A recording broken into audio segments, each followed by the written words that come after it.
Good afternoon mga sir. Meron nga palang nagatay dito sa bagong dating nating mga biik. Yung isa lang. Yun siya. Pinandaan ko na yan.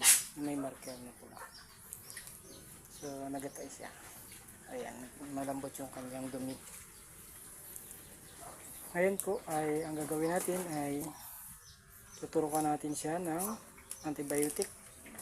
At ang ating ituturok ay itong Sustalin LA gamit ang syringe na 1 ml.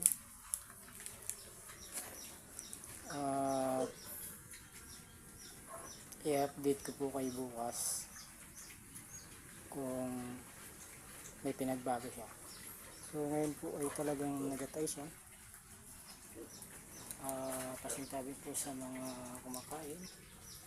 Yan, malambot yung kanila. So let's go. Tara, gamutin na natin.